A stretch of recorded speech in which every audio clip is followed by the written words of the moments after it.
자, 잠시 학창 시절을 떠올려 보겠습니다.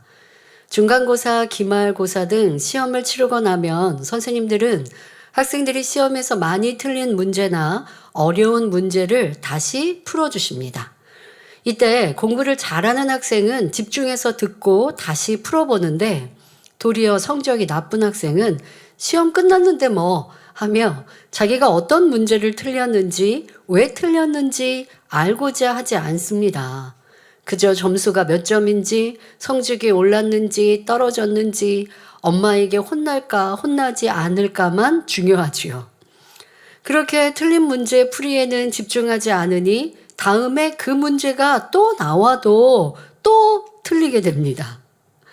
공부 잘하는 학생은 왜 틀렸는지, 공식을 잘못 대입했는지, 어디서 실수했는지 잘 점검하여 다시 풀어보니 자기 실력이 되어서 다음 시험에 조금 바꿔서 출제해도 틀리지 않습니다. 이렇게 학생들이 틀린 문제를 다시 풀어보는 것은 성적 향상에 큰 도움이 되지요. 이것은 우리의 신앙생활 변화에서도 비슷합니다. 죄악을 버리기 위해, 변화되기 위해, 더 큰 믿음으로 성장하기 위해 순간순간 시험, 테스트를 거칠 때, 연단이 올 때 진리의 답을 쓰지 않으면 결코 믿음의 성장을 이룰 수 없습니다. 학창 시절에는 시험을 못 봐도 한 학년이 올라갔지만 영의 세계는 틀린 문제를 정답으로 바꾸지 않으면 결코 한 단계 올라가지 못합니다. 기도하고 충성하며 할 바를 행하고 있어도 하나님께서 원하시는 진리의 마음을 이루지 않으면 시간이 지나도 믿음이 성장하지 않습니다. 그러니 우리는 내 안에 버려야 할 비진리와 악의 모양을 정확히 찾아야 합니다. 그런데 사람마다 지금 크게 드러나는 악의 모양과 하나님께서 기대하시는 선이 다 다릅니다. 그러니 항상 자신을 점검하여 악을 발견하고 지금의 믿음에서 하나님을 기쁘게 할 수 있는 행함은 무엇인지 찾아 행할 때 믿음의 성장을 빠르게 이룰 수 있습니다. 변화되려면, 믿음의 성장을 이루려면 진리의 답을 쓰지 못한 틀린 문제를 찾아 정답을 쓰면 됩니다. 먼저는 틀린 문제가 무엇인지 찾아야겠죠. 여기서 틀린 문제를 찾는 기준은 정답인 진리, 하나님 말씀에 기준해야 합니다. 스스로 열심히 했다라는 생각은 틀린 문제를 찾는데 아무 도움이 안 됩니다.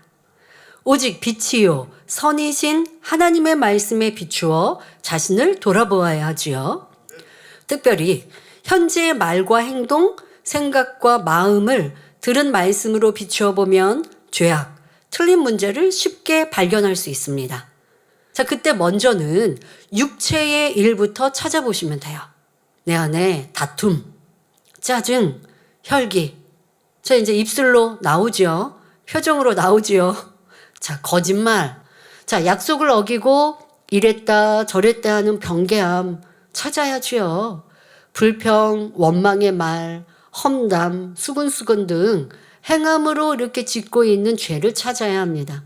자, 이렇게 여러분들이 틀린 문제, 내 안의 육체의 일들을 찾아낼 때 이유, 변명, 자기 합리화를 하면 틀린 문제를 계속 틀릴 수밖에 없습니다. 자, 문제 풀이는 진리 안에서 해야 하는데 자기 방식대로 문제를 푸니 정답이 나올 리가 없지요. 예를 들어 화를 내면서 내가 배우자에게 큰 소리를 내는 건 내 배우자가 잘못했기 때문이에요 라고 말한다면 이 사람은 진리의 정답을 쓸 수 없습니다. 자, 그런데 문제는 이 죄가 습관이 되어 있고 자기화 되어버려. 그러한 악의 모양들이기 때문에 잘 발견하지 못하는 것을 봅니다. 짜증내고 있어도 짜증낸 줄도 모르고 거짓말을 하는데도 습관이 되면요 스스로 인지하지도 못합니다. 그러니 깨어서 자기의 죄악 발견하기를 힘쓰시기를 바랍니다. 다음은 육체의 일을 통해서 내 안에 틀린 문제 찾았다면 그 다음은 이제 육신의 일에서 틀린 문제를 찾아야죠. 육신의 일은 여러분의 감정 변화에서 쉽게 찾을 수 있습니다. 자, 예를 들어 내가 줄을 섰는데 새치기 하는 사람이 있을 때 속에서 짜증이 올라왔습니다. 자, 그런데요, 이 감정은요, 그 상황이 지나면 사라집니다. 자, 그리고 이렇게 새치기 한 사람 때문이라고 내가 생각하면 내 안에 있는 자기의 악도 잘 발견되지 않는 조금 사소한 감정의 변화였습니다. 자, 그런데 이 사람이 그냥 그렇게 대충 넘어가 버리고 짜증이 올라온 상황이 틀린 문제구나 인지하지 않고 그냥 넘어가 버리면 이 사람은요, 다음에도 짜증날 상황, 자기에게 불이익이 되고 불편한 일이 생기면 계속 짜증날 것입니다. 그러나 틀린 문제를 찾는 사람은 짜증날 일이니까 짜증내도 되는 것이 아니라 내 안에 짜증스러움이라는 악이 있고 양보하고 손해보기 싫어하는 마음이 있기 때문에 짜증냈구나 라는 것을 찾아냅니다. 바로 틀린 문제를 잘 찾은 것입니다. 자, 운전을 하는데 앞에 차가 끼어들어서 급브레이크를 밟아야 했습니다. 난폭 운전을 하는 차량으로 인해 화가 났지요. 짜증스러웠지요. 하나님의 자녀가 이렇게 짜증을 낸다면 이는 진리의 사람이라 할 수 없습니다. 명백히 틀린 것입니다. 그런데 이때 상대를 탓하며 짜증스러웠던 것도 인식하지 못하는 사람도 참으로 많습니다.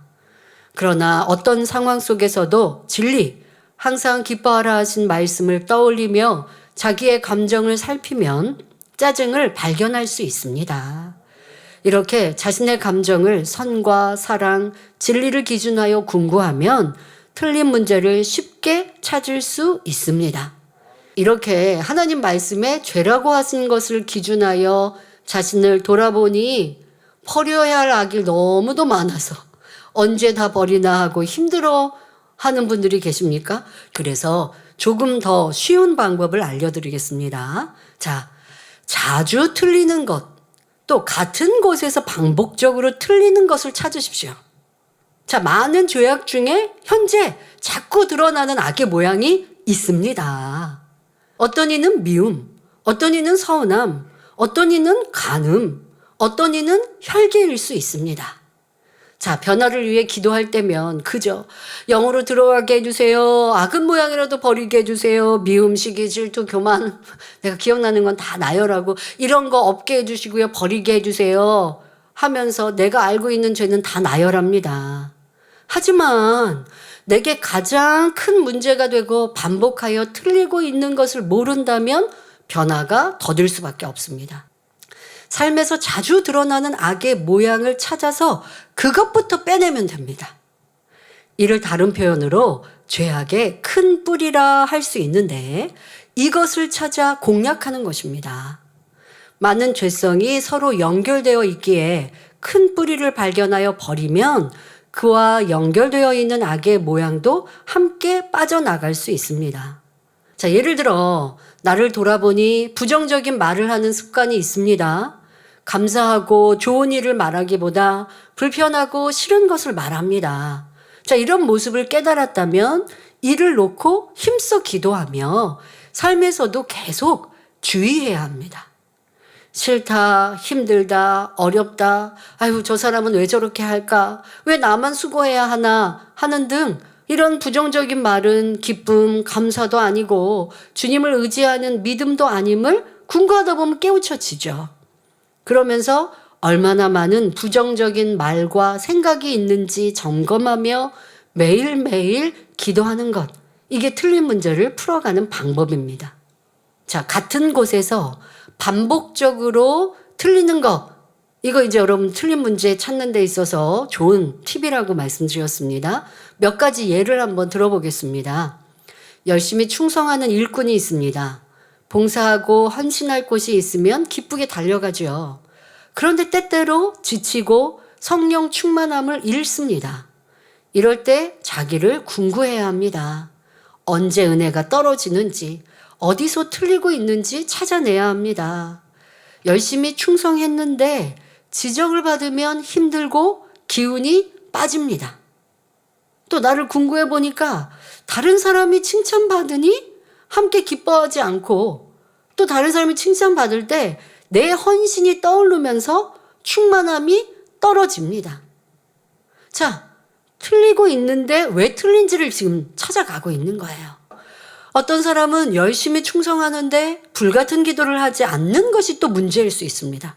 혹여 죄를 짓는 것도 아닌데 성령 충만함을 잃고 기쁨이 사라졌는데 이유를 알지 못하겠다면 여러분들 틀린 거는 인정하시고 기도하십시오.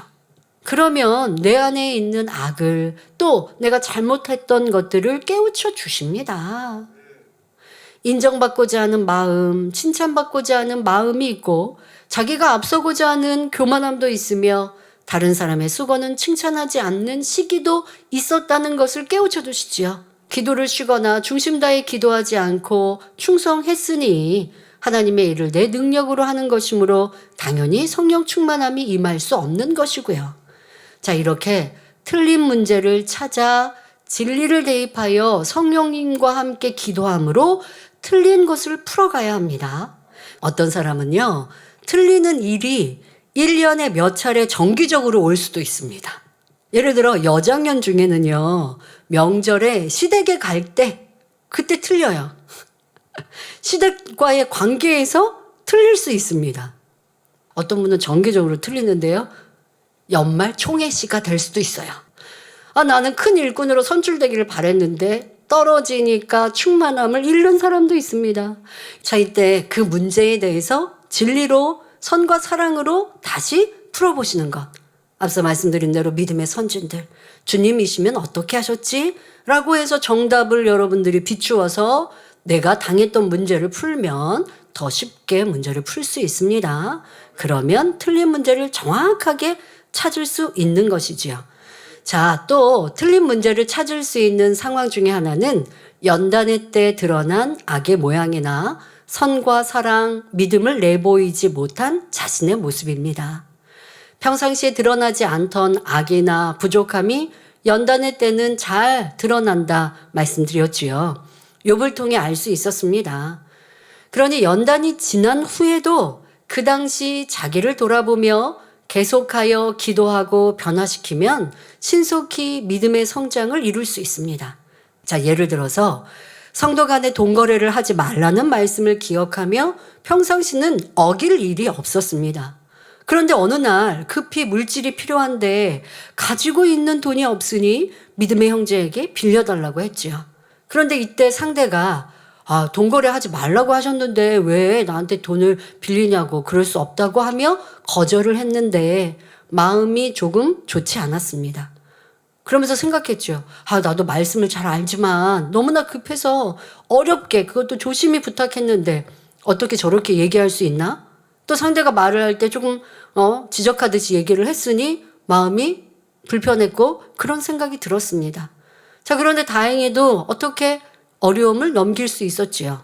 자, 그런데 이 상황을 그냥 지나쳐 버리면 틀린 문제를 찾지도 못했고 담이 된 죄의 담도 헐지도 못할 것이고 또 진리로 거절한 상대에 대해서 서운해하며 미운 마음, 서운한 마음이 들었던 악을 찾아내어야 합니다. 이렇게 연단과 어려움 중에 드러난 악의 모양을 찾아서 틀린 문제를 다시 풀어야지요. 틀린 문제를 정답으로 바꾸기 위해서 힘써 노력해야지요. 그런데 우리의 변화는 나의 힘만으로 되는 것이 아닙니다. 하나님의 은혜와 능력, 성령님의 도우심이 함께할 때 가능합니다. 이를 믿는다면 더 간절히 기도하고 더 힘써 노력할 것입니다. 그럴 때 아니 될 것 같은 내가 변화되어 진리로 생각하고 말하며 행하는 하나님의 참 자녀로 바뀌는 것을 경험할 수 있습니다. 모든 성도님들이 현재의 나를 보지 말고 변화될 자신을 바라보며 믿음으로 힘써 노력하시길 바랍니다. 우리를 도우시는 주님의 능력 안에 아름다운 열매로 나오는 성도님들이 되시기를 주님의 이름으로 기원합니다.